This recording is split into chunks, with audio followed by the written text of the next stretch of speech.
عربی صلی اللہ علیہ وسلم کے اوپر اللہم صلی علیہ اللہم بارک علیہ۔ سامعین کرام، ابھی ہم نے دیکھا 2-3 دن پہلے کہ مکر سنکرانتی کے موقع پر کس طریقے سے مسلمان حد کو تجاوز کرتے ہوئے اللہ رب العالمین کی نافرمانیاں کر رہے تھے۔ شاید ان مسلمانوں کو نہیں پتا کہ یہ کتنے بڑے گناہوں کا ارتکاب کر رہے تھے اور یہ کھلے عام اللہ کے عذاب کو دعوت دے رہے تھے، اللہ کو للکار رہے تھے، اللہ کو غصہ دلا رہے تھے، لیکن اللہ کی رحمت غالب آ گئی جس کی وجہ سے لوگوں کے اوپر اللہ کا عذاب نہیں آیا۔ یہ بات ہم سب کو اچھی طرح سے معلوم ہونی چاہیے کہ یہ مکر سنکرانتی یہ کوئی کلچرل فیسٹیول نہیں ہے، سانسکرتک تہوار نہیں ہے، بلکہ خالصتاً یہ سورج کی پوجا ہے۔ یعنی غیر مسلموں کے عقیدے کے مطابق وہ یہ مانتے ہیں کہ یہ سورج ہمارا دیوتا ہے اور اس دیوتا کی وجہ سے اس دھرتی میں جیون ممکن ہے، وہ ہمارا جیون داتا ہے۔ ان کے عقیدے کے مطابق سورج ان کا جیون داتا ہے، سورج کو اپنا بھگوان مانتے ہیں۔ ان کے عقیدے کے مطابق وہ یہ سمجھتے ہیں کہ یہ جو ٹھنڈ کا موسم ہے یہ فصلوں کا موسم ہے، یہ سبزیوں کا موسم ہے، تو وہ سورج کو خوش کرنے کے لیے تاکہ ہماری پیداوار اچھی ہو اور سورج کو نذرانہ پیش کرنے کے لیے اور بتانے کے لیے کہ سورج دیوتا آپ کا شکریہ، آپ نے ہماری فصلوں میں برکت دی، آپ کی وجہ سے، آپ کی کرپا کی وجہ سے ہماری فصلیں تیار ہو گئی، اس خوشی میں وہ خوشی مناتے ہیں تاکہ سورج کو خوش کیا جا سکے، کہیں وہ سورج کے غضب و غضب کا شکار نہ ہو جائے۔ یعنی وہ یہ مانتے ہیں کہ یہ جو چاند ہے، یہ جو سورج ہے، اور چاند اور سورج کے علاوہ اور وہ سیارے ہیں، ان سب کا اس دھرتی پر اثر ہے اور ان کے پاس بہت پاور ہے، بہت طاقت ہے۔ سورج کے پاس بہت طاقت ہے، اگر سورج کی فرما برداری نہ کی جائے، سورج کی پوجا نہ کی جائے، سورج کو خوش نہ کیا جائے تو سورج کیا کرے گا؟ ہماری کھیتوں کو، ہماری فصلوں کو تباہ و برباد کر دے گا اور ہمیں تباہ و برباد کر دے گا۔ اس لیے سورج کو خوش کرنے کے لیے اس کی پوجا کی جاتی ہے۔ لیکن افسوس کی بات ہے کہ مسلمان کس معنی میں خوشی منا رہے تھے؟ کیا یہ کفر نہیں تھا؟ کیا یہ شرک نہیں تھا کہ اللہ کے غضب و غضب کو دعوت دینے کے برابر نہیں تھا؟ اس سے بڑھ کر اور کیا گناہ ہو سکتا ہے؟ اس بات کو یاد رکھیں کہ سورج کی پوجا یہ کوئی نئی پوجا نہیں ہے، بلکہ دنیا کی ہر تہذیب میں جب سے دنیا آباد ہے تب سے لے کر آج تک لوگ سورج کی پوجا کرتے ہیں اور پوجا کرتے ہوئے آئے ہیں۔ کیوں؟ وہ یہ مانتے ہیں کہ سورج کے بنا اس دنیا میں جیون ممکن نہیں ہے، سورج کی وجہ سے ہی ہم زندگی جیتے ہیں، سورج کی وجہ سے ہی یہ نباتات، یہ پودے، یہ فصلیں تیار ہوتی ہیں، تو یہ سارا کچھ سورج کا ہے، اس لیے سورج کی عبادت کرنی چاہیے۔ ابراہیم علیہ السلام جس علاقے میں، عراق میں نبی اور رسول بنا کر بھیجے گئے، وہاں کے لوگ سورج کی پوجا کرتے تھے، وہاں کے لوگ چاند کی پوجا کرتے تھے، وہاں کے لوگ اور جو سیارے ہیں ان کی پوجا کرتے تھے۔ کیوں؟ کیونکہ وہ یہ مانتے تھے کہ ان کے پاس بہت اختیارات ہیں، سورج کے اندر بہت سارے فائدے ہیں، ان کے پاس بہت طاقت ہے، بہت قوت ہے، چاند کے پاس بہت طاقت ہے، قوت ہے، تو کیا کیا جائے؟ ان کو خوش کیا جائے۔ اللہ رب العالمین فرماتا ہے وَمِنْ آيَاتِهِ اللَّيْلُ وَالنَّهَارُ وَالشَّمْسُ وَالْقَمَرُ لَا تَسْجُدُوا لِلشَّمْسِ وَلَا لِلْقَمَرِ وَاسْجُدُوا لِلَّهِ الَّذِي خَلَقَهُنَّ إِن كُنتُمْ إِيَّاهُ تَعْبُدُونَ۔ کہ لوگوں یاد رکھو اللہ کی نشانیوں میں سے یہ رات ہی، یہ دن ہے، اور یہ سورج اور یہ چاند ہے۔ لا تسجدوا للشمس ولا للقمر، تو تم نہ سورج کی پوجا کرو اور نہ ہی تم چاند کی پوجا کرو، بلکہ واسجدوا للہ الذی، اس اللہ کی عبادت کرو، اس اللہ کو سجدہ کرو، خلقہن، جس اللہ نے سورج کو بنایا، چاند کو پیدا کیا، سورج کو پیدا کیا اور پوری کائنات کو بنایا، اس کے سامنے جھکو، اس اللہ رب العالمین کو مانو، اس کے اوپر ایمان لے کر آؤ۔ इब्राहिम अलैहिस्सलाम उन्होंने अपने कौम को समझाया। कौम को समझाने से पहले इब्राहिम अलैहिस्सलाम इस फिक्र में थे कि आखिर इसके देवता कैसे हो सकते हैं। ये तो मेरी कौम के लोग चांद, सूरज और दीगर सैयारों को अपना देवता मानते हैं और उनसे डरते हैं, खौफ खाते हैं और उनके मुताबिक चलने की कोशिश करते हैं। जब उन्होंने गौर फिक्र किया, अल्लाह रब्बुल आलमीन फरमाते हैं वकज़ालिका नूरी इब्राहीम मलकूतस समावाति वल अर्दी वलियकून मिनल मुक़िनीन कि हमने इब्राहिम को आसमानों और जमीन की मखलूकात दिखाई लियकून मिनल मुक़िनीन ताकि वो अहले ईमान में से हो जाए। यानी अल्लाह रब्बुल आलमीन ने इब्राहिम अलैहिस्सलाम को दिखा दिया कि देखो चांद, ये सूरज, इसकी अपनी ताकत नहीं है बल्कि अल्लाह ने इसके अंदर ताकत डाली है और ये अल्लाह के फरमाबरदार है। ये अल्लाह की इताअत से, अल्लाह की फरमाबरदारी से सूरज और ना ही चांद और ना ही इस कायनात की कोई मखलूक अल्लाह की इताअत और फरमाबरदारी से हट सकती है। इब्राहिम अलैहिस्सलाम ने इस बात को अपने कौम से वाज़ेह किया। उसके बाद अपने वालिद से फरमाया इज़ क़ाल लिअबीही व क़ौमिही मा हाज़िही तमासीलु लती अंतुम लहा आकिफून कि ए मेरे अब्बा जान और ए मेरी कौम के लोगों, आप ये क्या कर रहे हो? आपने सूरज का बुतखाना बना दिया, आपने चांद का बुतखाना बना दिया और इनके बुतखाने बनाने के बाद वहां बैठ गए और आप ये समझते हो तो सूरज की किरता होगी, चांद की किरता होगी और उसकी वजह से तुम्हारी जिंदगी में बरकत आएगी। तुम चांद से खौफ खाते हो, तुम सूरज से डरते हो। देखो ये सारी अल्लाह की मखलूकात है, इनसे तुम्हें डरने की जरूरत नहीं है। उन्होंने जवाब दिया क़ालू वजदना आबाअना लहा आबिदीन कि ए मेरे बेटे, हमने अपने आबा व अजदाद को इसी पर पाया है। हमने आबा व अजदाद को, हमने अपने पूर्वजों को इनकी इबादत करते हुए पाया है, इसलिए हम ऐसा कर रहे हैं। तो मुसलमानों, आप बताओ कि मकर संक्रांति के मौके पर जब सूरज की पूजा हो रही थी तो बताइए आपका इससे क्या ताल्लुक था? क्या आपके आबा व अजदाद करते आए हैं? क्या आप ये कहेंगे कि हमारे आबा व अजदाद करते हुए आए हैं? अगर हमारे आबा व अजदाद इस दिन को त्योहार मनाते हुए आए हैं तो याद रखें इब्राहिम अलैहिस्सलाम ने अपने वालिद से कहा कि अगर आप ये जवाब देते हैं तो सुनिए लक़द कुंतुम व आबाउकुम फी ज़लालिम मुबीन, आप भी और आपके आबा व अजदाद, आपके पूर्वज सारे के सारे खुली गुमराही में थे। यानी इससे तौबा करो और अल्लाह रब्बुल आलमीन के ऊपर ईमान ले आओ। उसके बाद फरमाया क़ाल रब्बुकुम व रब्बुस समावाति वल अर्दि अल्लज़ी फ़तरहुन्न, फरमाया कि देखो रब्बुकुम व रब्बुस समावाति वल अर्द, जिस रब की तरफ मैं तुम्हें बुलाता हूँ वो तुम्हारा रब है और सिर्फ तुम्हारा नहीं बल्कि आसमानों का रब है और जमीन का रब है जिनको अल्लाह रब्बुल आलमीन ने पैदा किया है।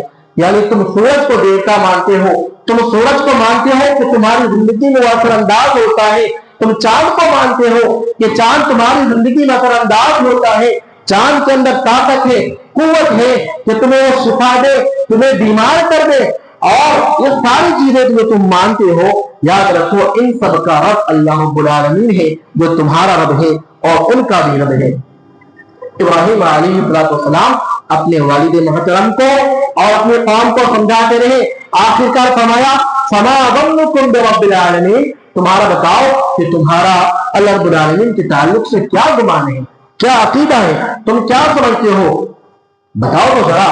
आखिरकार वो ईमान लेकर नहीं आए। इब्राहिम अलैहिस्सलाम अपने वालिद को और अपने कौम वालों को समझाते रहे, वो ईमान लेकर नहीं आए। वो सितारा परस्ती में, वो सूरज की पूजा में इस कदर डूब चुके थे कि उन्होंने ईमान लाना, ईमान की तरफ तवज्जो नहीं की बल्कि इब्राहिम अलैहिस्सलाम के दुश्मन बन गए। आखिरकार इब्राहिम अलैहिस्सलाम ने सोचा कि इनको और अच्छी तरह से समझाया जाए। एक मेले का वक्त आता है, मेले का दिन आता है और उस दिन लोग सूरज की पूजा करने के लिए, चांद की पूजा करने के लिए अपने इलाके से बाहर जाते हैं और वहां मेला लगता है ताकि वहां जाकर चांद को खुश किया जा सके। लोग आते हैं, इब्राहिम को कहते हैं इब्राहिम आप हमारे साथ चलिए, मेले का दिन है, वहां मेला लगा है, हम जाएंगे, घूमेंगे। इब्राहिम अलैहिस्सलाम कहते हैं नज़रतन फिन नुजूम, सितारों की तरफ देखते हुए कहते हैं क़ाल इन्नी सक़ीम, कि मैं बीमार हूं, मैं नहीं जा सकता। मैं बीमार हूं, मैं नहीं जा सकता। सितारों की तरफ देखकर फरमाया क्यों? इसलिए कि ये सारे के सारे लोग सितारों को देखकर अपना काम करते थे। जिस तरीके से हमारे यहाँ गैर मुस्लिम होते हैं, शादी से पहले वो मुहूर्त निकालते हैं, यहाँ तक कि कुछ लोग यहाँ तक आगे बढ़े होते हैं कि वो हर एक काम करने से पहले किसी ज्योतिषी के पास जाते हैं, जब तक वो ये ना कह दे कि आपकी राशि में ये काम है, आप ये काम करोगे तो आपके लिए सही होगा, तब तक वो काम नहीं करेंगे। यही चीज इब्राहिम अलैहिस्सलाम के कौम में थी और वो सारे के सारे सितारा परस्त थे। इब्राहिम अलैहिस्सलाम ने कहा कि मैं नहीं जाऊंगा, मैं बीमार हूं। जब सारे के सारे लोग चले गए, इब्राहिम अलैहिस्सलाम उस खाने में गए और उस खाने में जाने के बाद सारे बुतों को तोड़ दिया, बड़े बुत को छोड़ दिया। जब लोग आए पूछने लगे कि बताओ ये किसने किया, इब्राहिम अलैहिस्सलाम ने कहा तुम ही बड़े बुत से पूछ लो कि किसने किया। इब्राहिम अलैहिस्सलाम ने यह समझाया कि तुम ये मानते थे कि सूरज तुम्हारे बारे जानता है, चांद तुम्हारे बारे जानता है, और जो सैयारे हैं वो तुम्हारे बारे जानता है। तुम हाथ देकर राशि बताते हो, तुम लाइन खींच के राशि बताते हो। अब तुम सूरज से पूछ लो, अब तुम चांद से पूछ लो, अब तुम किसी सैयारे से पूछ लो कि तुम्हारे इन माबूदों के साथ ये बर्ताव किसने किया है, ये सलूक किसने किया है। वो सारे के सारे आजिज आ गए, बेबस हो गए, कोई जवाब नहीं देना। इब्राहिम अलैहिस्सलाम ने कितना शानदार जवाब दिया, किस तरीके से तौहीद को वाज़ेह किया कि देखो तुम जिनसे डरते हो, जिनसे तुम खौफ खाते हो, जिनके बगैर तुम शादी नहीं करते, और तुम ये समझते हो कि चांद हमारी जिंदगी में बहुत असरअंदाज होता है और राशि निकाले बगैर तुम कुछ भी नहीं करते। इतना तो बताओ कि तुम्हारे बुतों के साथ ये मामला किसने किया। अगर पूछना है तो चांद से पूछ लो। वो सारे के सारे लाजवाब हो गए। तो हमें क्या करना चाहिए था इस मौके पर, जब गैर मुस्लिम सूरज की पूजा कर रहे थे, सूरज को खुश करने के लिए वो खुशियां खा रहे थे और तरह तरह के नए नए लिबास पहन रहे थे और सूरज की पूजा कर रहे थे। हमें तो चाहिए था कि इब्राहिम की सुन्नत पर पैरवी करते, इब्राहिम की सुन्नत पर चलते हुए, उनकी पैरवी करते हुए उनको हम तौहीद की दावत देते, उनको हम बताते कि देखो सूरज की वजह से तुम्हारी फसलों का कोई लेना देना नहीं है, बल्कि तुम्हारी फसलों में, तुम्हारी जिंदगी में खैर और बरकत लाने वाला अल्लाह की बात है, तुम्हें नुकसान पहुंचाने वाला अल्लाह की बात है। हमारा ये फर्ज था कि हम ऐसा करते, अगर ऐसा नहीं करते तो कम से कम खामोश तो रहते। लेकिन अफसोस मुसलमानों के ऊपर कि मुसलमान उस दिन नाच रहे थे, खुशियां मना रहे थे, ढोल पीट रहे थे। भाई आपको किस चीज की खुशी? आपको इस बात की खुशी कि गैर मुस्लिम सूरज की पूजा कर रहे हैं, इस बात में अगर आप खुश हैं, आपके बच्चे खुश हैं, आपके घरों खुश हैं, आप नाचते हो, गाते हो, तो याद रखो आप इब्राहिम की सुन्नत पर नहीं है, आप इब्राहिम की पैरवी नहीं कर रहे, बल्कि आप इब्राहिम की कौम के लोगों की पैरवी कर रहे हैं। आपका हशर उन गैर मुस्लिमों के साथ होगा जो सूरज की पूजा कर रहे हैं, जो सूरज को देवता मानते हैं और उनको खुश करने के लिए तरह तरह के लिबास पहनते हैं और तरह तरह के अजीब और गरीब हरकतें करते हैं। आपका इन हरकतों से क्या लेना देना? हम तो तौहीद वाले हैं। हमें तो ये चाहिए था कि हम तौहीद की दावत देते, अगर नहीं दे सकते कम से कम खामोश में रहते और ये पैगाम देते कि देखो इस्लाम तौहीद का दर्द देता है, इस्लाम खुराफात से दूर है, हम मुसलमान खुराफात में नहीं जा सकते। लेकिन मुसलमान इस खुशी में गैर मुस्लिमों से 10 कदम आगे बढ़ गए। अफसोस की बात है, हमें चाहिए कि इन चीजों से हम तौबा कर लें। और देखिए मूसा अलैहिस्सलाम को फिरौन की तरफ भेजा गया। ये जो फिरौन था और फिरौन से पहले जितने फिरौन थे, ये सारे के सारे सूरज को देवता मानते थे, चांद को देवता मानते थे। इस कायनात में जितने भी सैयारे हैं, जितने भी ग्रह हैं, उनको देवता मानते थे और ये मानते थे कि वो सूरज के बेटे हैं, वो सूरज के पुत्र हैं, वो चांद के पुत्र हैं। और फिर वो ये कहते थे कि हम सूरज के बेटे हैं, सूरज के औलाद हैं, तो ऐ इंसानों तुमसे हम अलग हैं, मुख्तलिफ हैं, तुम हमारी इबादत करो। वो चांद की भी पूजा करते थे और अपनी भी पूजा करते थे। हजरत मूसा अलैहिस्सलाम ने फिरौन के सामने दावत तौहीद रखी और बताया कि तुम अपने आप को खुदा कहते हो और तुम ये मानते हो कि तुम सूरज की औलाद हो, तुम चंद्रमा की औलाद हो। याद रखो सूरज का भी रब है, चांद का भी रब है, और ये वही रब है जो तुम्हारा रब है, तुम सबका रब है, ये मेरा रब है। जब मूसा अलैहिस्सलाम ने ये दावत तौहीद रखी तो फिरौन ने कहा या हामान, वक़ाल फिरौन या हामान इब्नि ली सरहन लअल्ली अब्लुगुल अस्बाब अस्समावाति फअत्तलिअ इला इलाहि मूसा व इन्नी लअज़ुन्नुहु काज़िबा, कि ए हामान एक बिल्डिंग बनाओ, एक बड़ी सी इमारत बनाओ, उसमें मैं चढ़ूंगा और चढ़ने के बाद मैं आसमान के दरवाजों तक जाऊंगा और वहां जाकर झांकूंगा, मैं चांद को देखूंगा, सूरज को देखूंगा और पूरी कायनात को देखूंगा और मूसा के रब को देखूंगा कि मूसा का रब कहाँ है, कहाँ छुपा हुआ है। नाउज़ुबिल्लाह, उसने अल्लाह की तौहीन की और उसने कहा व इन्नी लअज़ुन्नुहु मिनल काज़िबीन, और मैं समझता हूँ कि मूसा ये झूठ बोल रहा है। और आगे उसने कहा वकज़ालिक ज़ुय्यिना लिफ़िरऔन सु'उ अमलिही वसुद्द अन सबील। अल्लाह रब्बुल आलमीन फरमाता है कि देखो वकज़ालिक ज़ुय्यिना लिफ़िरऔन सु'उ अमलिही, ये जो फिरौन के अखलाक थे, ये उसकी जो उसके अकायद की जो खराबियां थी और उसने अपने आप को रब समझा हुआ था, ये सारा कुछ शैतान ने किया था। शैतान ने उसके अमाल को सजा कर पेश किया था, सवार करके पेश किया था कि देखो जो कुछ तुम कर रहे हो ये सारा अच्छा कर रहे हो, तुम्हारे काम बहुत ही अच्छे काम है। और सुद्द अन सबील, और उसको सही रास्ते से हटा दिया गया था, यानी शैतान ने फिरौन को बहका दिया। अब इससे अंदाजा लगाए, अगर मकर संक्रांति के मौके पर अगर एक मुसलमान खुशी मनाता है, खुशी में खिचड़ी पकाता है या खुशी में कोई दूसरा खाना बनाता है, तो ये खाना उसके लिए जायज होगा। इस खाने में और प्रसाद में, इस खाने में और नज़र नियाज के खाने में कोई फर्क नहीं है। जिस तरीके से प्रसाद हराम है क्योंकि गैरुल्लाह के नाम का खाना है, जिस तरीके से नज़र नियाज हराम है, उसी तरीके से गैर मुस्लिमों के त्योहार में खुशी से कोई खाना पकाना और उस दिन खुशी मनाना भी हराम है। और खुशी समझकर कोई नया खाना बनाना, वो खाना भी हराम है। इस बात को याद रखें। रसूलुल्लाह सल्लल्लाहु अलैहि वसल्लम जब मक्का से मदीना आए, आपको मालूम पड़ा कि मदीने के यहूदी आशुरा के रोजा रखते हैं। पूछा गया कि तुम रोजा क्यों रखते हो? उन्होंने कहा कि आशुरा के दिन अल्लाह रब्बुल आलमीन ने हज़रत मूसा के जरिए से हम लोगों को, यानी हम बनी इस्राइल को फिरौन से नजात दी थी और फिरौन को डुबो दिया था, इसलिए हम अल्लाह के शुक्राने के लिए हम आज रोजा रखते हैं। अल्लाह के रसूल सल्लल्लाहु अलैहि वसल्लम को बाद में खबर पड़ी कि यहूद और ईसाई भी इस दिन की ताज़ीम करते हैं, तो अल्लाह के रसूल ने फरमाया कि अगले साल मैं 9 का रोजा रखूंगा, यानी मैं 9 मुहर्रम का रोजा रखूंगा। अल्लाह के रसूल ने क्यों फरमाया?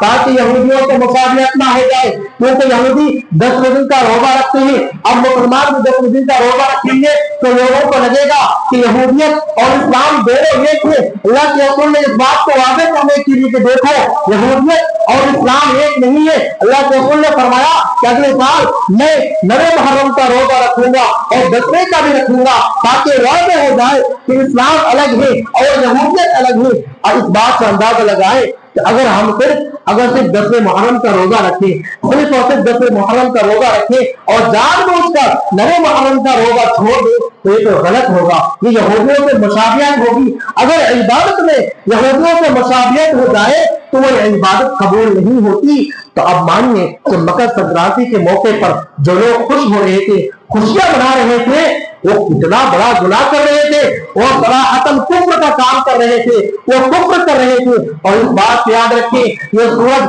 अल्लाह की मखलूक है। अल्लाह के रसूल सल्लल्लाहु अलैहि वसल्लम फरमाते हैं कि जब सूरज निकल रहा हो उस वक्त तुम नमाज ना पढ़ो, और जब सूरज डूब रहा हो उस वक्त तुम नमाज ना पढ़ो।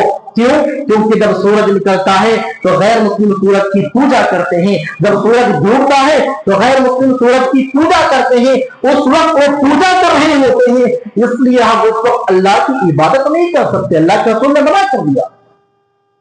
अगर उस वक्त जिस वक्त गैर मुस्लिम पूजा कर रहे हो और उस सूरज को पूजा कर रहे हो, उस वक्त अगर हम अल्लाह की इबादत नहीं कर सकते ताकि खलत मलत ना हो जाए, ताकि लोग ये ना समझ बैठे कि मुसलमान भी जब सूरज निकलता है तो इबादत करते हैं, नमाज पढ़ते हैं, जब सूरज डूबता है तो मुसलमान भी नमाज पढ़ते हैं। इस इख्तिलाफ से बचाने के लिए अल्लाह के रसूल ने मना फरमाया। अब इससे अंदाजा लगाइए कि अगर हम इबादत नहीं कर सकते तो मकर संक्रांति के मौके पर जो खाली सतन जो सूरज की पूजा है, सूरज को खुश करने के लिए सारा कुछ किया जाता है, एक मुसलमान के लिए क्या किसी तरह से जायज है कि वो खुशी मनाए, वो खिचड़ी खाए या कोई नया लिबास पहने? जर्रा बराबर उसके लिए जायज नहीं है। अगर एक मुसलमान के लिए सूरज निकलते वक्त उसका नमाज पढ़ना जायज नहीं है, सूरज के डूबते हुए उस वक्त उसका नमाज पढ़ना जायज नहीं है, तो जब सूरज की पूजा की जा रही हो उस पूजे से खुश होना एक मुसलमान के लिए कैसे जायज हो सकता है? अब इससे अंदाजा लगाए कि कितना बड़ा गुनाह है, कितना बड़ा पाप है जो मुसलमान इसमें मुलव्विस है और मुसलमानों को नहीं पता कि वो जाने अनजाने में कितना बड़ा गुनाह का काम कर रहे हैं। इसलिए हम मुसलमानों को चाहिए कि अगली बार से हम ध्यान में रखें और इस बात को याद रखें कि अगली बार से हम इस काम को ना करें। हमें बात की इराक के ताल्लुक से, मिस्र के ताल्लुक से। अब आइए देखते हैं यूनानी तहजीब में भी सूरज की पूजा होती थी, चांद की पूजा होती थी और जो दीगर सैयारे हैं उनकी पूजा होती थी। यहां तक कि आप दिनों के नाम देख लें, ये संडे, ये मंडे। संडे का क्या मतलब? सूरज का दिन। मंडे का क्या मतलब? ये चांद का दिन। इस तरीके से जो 7 दिन है हमारे, ये सैयारों के नाम पर है। ये जो 7 दिन है ये सैयारों के नाम पर है और सैयारों के नाम पर ये दिन क्यों है? संडे, इसका क्या मतलब है? आप जाके देख रहे होंगे, आप सर्च करेंगे, आपको मालूम पड़ेगा कि संडे का मतलब ये होता है कि पहले यूनान के लोग ये समझते थे कि संडे का दिन ये सूरज देवता के लिए खास है और उस दिन सूर्य देवता क्या करता है? अपनी ताकत से, अपने इख्तियार से, अपनी ताकत और कुव्वत से जिसको चाहता है मारता है, जिसको चाहता है नफा पहुंचाता है, जिसको चाहता है नुकसान पहुंचाता है। इसमें यूनानी लोग क्या करते थे? उस इतवार के दिन को, संडे के दिन को वो क्या करते थे? सूरज को खुश करने के लिए सूरज की पूजा करते थे। उसी तरीके से मंडे का दिन है, यह चांद के नाम पर रखा गया है। उस दिन चांद को खुश किया जाता था इसलिए कि चांद की वजह से मौसमी तब्दीली आती है, चांद की वजह से तूफान आता है, चांद के अंदर एक कशिश है, तासीर है। अल्लाह रब्बुल आलमीन ने चांद के अंदर ये ताकत रखी है। तो वो क्या करते थे? वो ये समझते थे कि चांद ये हमें नुकसान पहुंचाता है, हमें नफा को पहुंचाता है। तो चांद से खैर तलब करने के लिए, चांद से खैर और बरकत की उम्मीद के लिए वो चांद की पूजा करते थे। इस तरीके से ये जो हफ्ते के 7 दिन है, ये 7 दिन देवताओं के नाम पर है। यानी उन्होंने सूरज को, चांद को देवता बना रखा था। उसी तरीके से आप महीनों के नाम देख ले, जनवरी, फरवरी, मार्च, अप्रैल, तो जितने भी नाम है ये सारे के सारे, इनमें अक्सर नाम देवताओं के नाम पर है।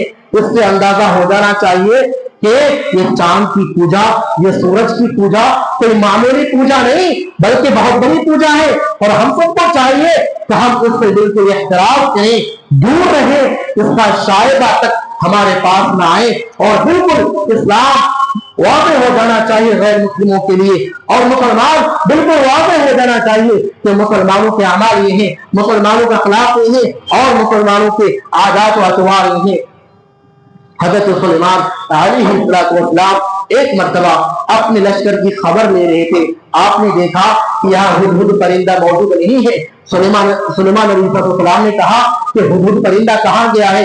अगर वो नहीं आता, कोई खबर लेकर नहीं आता, तो उस परिंदे को मैं सजा दूंगा, उसको मैं सजा दूंगा, या तो मैं उसको ज़बह कर डालूंगा।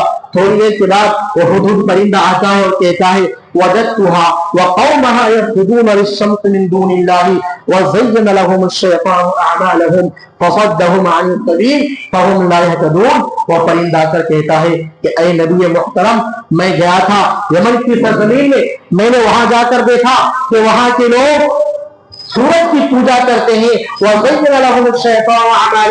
और शैतान ने उनके अमाल को मुज़य्यन करके पेश किया है, सवाल करके पेश किया है।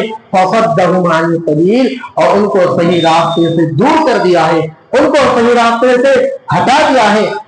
मालूम यह हुआ कि एक परिंदे को भी इस बात का गवारा नहीं है कि लोग सूरज की पूजा करें, परिंदा कितनी छोटी मखलूक है, लेकिन उसके बावजूद जब उस परिंदे ने देखा कि लोग खुशियां मना रहे हैं और सूरज को खुश करने के लिए तरह तरह के काम कर रहे हैं, तो वो भी हैरत में पड़ गया।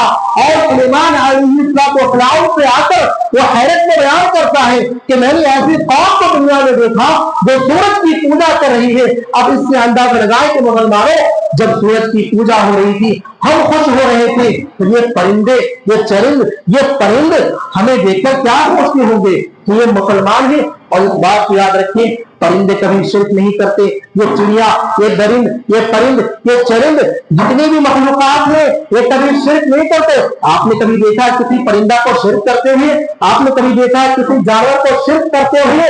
ये बदबूदार अमल अगर किसी में है तो वो इंसानों में है। और इससे अंदाजा लगाए कि जो लोग चांद की पूजा करते हैं, सूरज की पूजा करते हैं, वो एक रीजन बताते हैं कि देखो भाई, उससे हमारे बहुत सारे फायदे होते हैं, वो हमें फायदा पहुंचाता है। अगर वो ये समझ कर पूजा करते हैं, तो जो लोग कब्रों की पूजा करते हैं, कब्रों पे जाते हैं, उससे क्या फायदा होता है? अगर वो यानी सूरज के फायदे होने के बावजूद, चांद के फायदे होने के बावजूद ये शिर्क अकबर है, अल्लाह इसको माफ नहीं करेगा, तो कब्र पे जाना कितना बड़ा शिर्क है और कितना बदबूदार शिर्क है। क्योंकि इसमें तो कोई लॉजिक ही नहीं है, इसमें तो कोई फायदा नहीं है। इंसान तो मर गया है, चांद के तो फायदे हैं, सूरज के तो फायदे हैं, इसलिए वो शिर्क कर रहे हैं। मालूम हुआ कि सबसे बड़े मुशरिक वो ये कि उनको अल्लाह का साजी ठहराए, उनको अल्लाह के साथ शरीक करे जिनके अंदर कुछ भी ताकत और कुव्वत नहीं है। ये सबसे ज्यादा बदबूदार शिर्क है। आइए देखते हैं कि ये अल्लाह के रसूल सल्लल्लाहु अलैहि वसल्लम की रिवायत है, बज़्ज़ार और हाकिम ने रिवायत की है। अल्लाह के रसूल सल्लल्लाहु अलैहि वसल्लम फरमाते हैं, नुहीतु अन सौतैन अहमक़ैन फाजिरैन, सौतुन इंद निअमतिन लहवुन व लाइबुन व मज़ामिरु शैतान व सौतुन इंद मुसीबतिन लत्म उजूहिन व शक्कु जयूबिन व रन्नतु शैतान। फरमाया कि दो अहमक बेहुदा आवाजें ऐसी हैं जिनसे अल्लाह ने मुझे मना फरमा दिया है। दो ऐसी बेहुदा गैर अखलाकी आवाज है जिनसे अल्लाह रब्बुल आलमीन ने मुझे मना फरमाया है। पहली आवाज सौत इंद निअमतिन, किसी खुशी के मौके पर वो आवाज निकाली जाए, लहवुन व लाइबुन, खेल कूद तमाशा आतिशबाजी की जाए। शादी के मौके पर, शादी या खुशी का मौका है, इस मौके पर अगर कोई आतिशबाजी करता है और गैर शरई काम करता है, अल्लाह के रसूल फरमाते हैं कि खुशी के मौके पर आवाज निकालना, आतिशबाजी करना या दूसरे तरीके से खुशी मनाना, वह मज़ामिर शैतान, और शैतान की बांसुरी यानी म्यूजिक बजाना, इन कामों से अल्लाह रब्बुल आलमीन ने मुझे मना फरमा दिया है। मालूम ये हुआ कि शादी के मौके पर डीजे बजाना या शादी के मौके पर दूसरी आवाज निकालना ये बिल्कुल भी जायज नहीं है। और दूसरी आवाज वो सौतुन इंद मुसीबतिन, और एक आवाज जो मुसीबत के वक्त निकाली जाती है, लत्म उजूहिन व शक्कु जयूबिन, चेहरे पे तमाचे वाला और जेबें फाड़ना और गाने बजाना, म्यूजिक बजाना, इन दोनों आवाज से अल्लाह रब्बुल आलमीन ने मुझे मना फरमा दिया है। अब उसकी बातें हैं कि मकर संक्रांति के मौके पर मुसलमान डीजे बजा रहे थे, गाने बजा रहे थे, और गाने में ऐसे बेहुदा गाने बज रहे थे, ऐसे बेहुदा गाने बज रहे थे कि सबको तो उर्दू आती है, सब उर्दू समझते हैं। आपने क्या उन अल्फाज में गौर नहीं किया? उन गानों में क्या कहा जा रहा था? आज की रात, क्या मतलब आज की रात? आपने गौर नहीं किया? ऐसे ऐसे गाने बज रहे थे कि हमारी शर्म और हया का जनाजा निकल चुका है। हमें फर्क नहीं पड़ता उस गाने को बेटी सुन रही है, उस गाने को माँ सुन रही है, उस गाने को बाप भी सुन रहा है, उस गाने को बेटा भी सुन रहा है, और उस गाने में जिना की तरफ दावत दी जा रही है, खुलेआम जिना की तरफ बुलाया जा रहा है, औरत के जिस्म की तरफ बुलाया जा रहा है। ऐसे बेहुदा गाने बजते हैं और माँ भी सुनती है, बेटी भी सुनती है, पूरे घराने सुनते हैं। किसी के कान में जू तक नहीं है और किसी को खबर नहीं पड़ती कि कितना गलत काम हो रहा है। सब मस्त है, मगन है, किसी को फर्क नहीं पड़ता। क्यों? इसलिए कि हमारे दरमियान से, हमारे अंदर से शर्म और हया का जनाजा निकल चुका है। یاد رکھیں ہمیں چاہیے کہ ان تمام کاموں سے بعد آ جائیں تو اللہ کی بارگاہ میں ہم توبہ کریں اور بالکل دل سے توبہ کریں کہ اگلی بار ہم ایسا نہیں کریں گے. ہمارے سامنے کوئی کرے گا تو ہم ان کو منع کریں گے. اخیر میں رب العالمین سے دعا گو کہ بار الہ ہم سب کو کہنے سننے سے زیادہ عمل کرنے کی توفیق عطا فرما. اے بار الہ ہمیں زیادہ سے زیادہ کتاب و سنت پر عمل کرنے کی توفیق عطا فرما. آمین. وآخر دعوانا الحمد للہ رب العالمین. بارك الله لنا ولكم في القرآن المجيد ونفعنا وإياكم بالآيات والذكر الحكيم إنه تعالى جواد كريم عليكم بر رحيم.